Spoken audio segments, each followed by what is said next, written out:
আমন্ত্রণ news 24 sports লাইটে আপনাদের সঙ্গে আছি আমি শাহরিয়ার বাবু। চলুন দর্শক জেনে নেই আজকের ম্যাচের বিস্তারিত রিপোর্টের বাকি অংশে। 24 কোটি 75 লাখ রুপিতে মিচেল স্টার্ককে কিনেছিল কলকাতা। সেটা বোধ করি আজ আবার প্রমাণ পেল ক্রিকেট দুনিয়া। শুরুটা বিবর্ণ হলেও আইপিএলে যত সময় গিয়েছে ততই বিধ্বংসী হয়েছেন তিনি। রোববারের ফাইনালে কলকাতা নাইট রাইডার্সকে এক প্রকার চালকের আসনেই বসিয়ে দিলেন এই অজি পেসার। ট্র্যাভিস হেডকে এর আগে 5 দেখায় 4 বারই ফিরিয়েছেন 0 রানে। এই বোধ থেকেই কিনা আজ ইনিংসের প্রথম বল খেললেন অভিষেক শর্মা।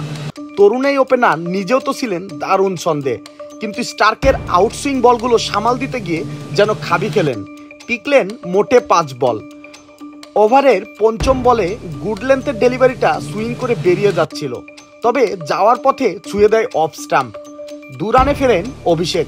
পরের ওভারে বৈভব অরোরা নিজেও হানলেন আঘাত। এবারও আউট সুইঙ্গার। গোল্ডেন ডাক মেরে ফিরেছেন ট্র্যাভিস হেড। বাইরে বেরিয়ে যাওয়া বলে খোঁচা দিয়ে ক্যাচ পাঠিয়েছেন উইকেটের পেছনে থাকা গুরবাজের হাতে। এইডেন মাকরাম ও রাহুল ত্রিপাঠী একটা করে 4 মারলেও খুব একটা লাভ হয়নি। ইনিংসের পঞ্চম ওভারে আবার স্টার্কের আঘাত। 13 বলে 9 করে ফেরেন আগের ম্যাচের নায়ক রাহুল ত্রিপাঠী। এরপর মাকরাম এবং নিরিত রেড্ডি কিছুটা আশা দেখিয়েছেন।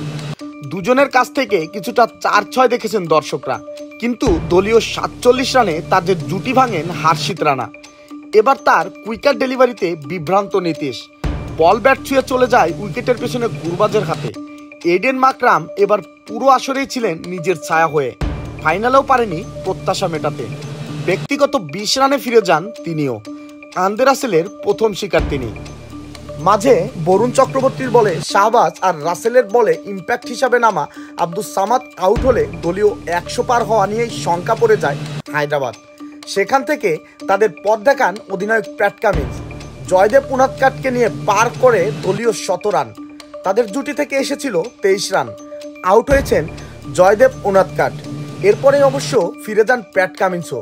রাসেলকে উড়িয়ে মারতে গিয়ে বাউন্ডারি লাইনে ক্যাচ দেন ওজিআই অলরাউন্ডার। তাতেই 113 রানে শেষ হয় হায়দ্রাবাদের ইনিংস। 114 রানের লক্ষ্যে ব্যাট করতে নেমে জড়ো ব্যাটার সুনীল নারিন ছিল ব্যর্থ। 6 রানেই সাজঘরে ফিরতে হয় তাকে। তবে গুরবাজ ও ভেঙ্কটেশায়ার ছিল বেশ আক্রমণাত্মক। এই দুজনের ব্যাটে ভর করে পাওয়ার প্লেতেই কলকাতার সংগ্রহ দাঁড়ায় 1 উইকেটে 72 রান, যেখানে এখন ভেঙ্কটেশায়ারের কাছেই অসহায় আত্মসমর্পণ করে হায়দ্রাবাদের বোলিং লাইন। আজ একা হাতেই দলকে দারুণভাবে জয়ের দ্বারপ্রান্তে নিয়ে যায় আয়ার ও গুরবাজ। আর এতে করে 10 বছর পরে আবারও নিজের ঘরে শিরোপা তুলল কলকাতা নাইট রাইডার্স 2012 ও 2014। এরপরে 2024 সালে এসে শাহরুখের দল পেল শিরোপার ছোঁয়া, কিন্তু এই ফাইনালে নেই সাকিব আল হাসান।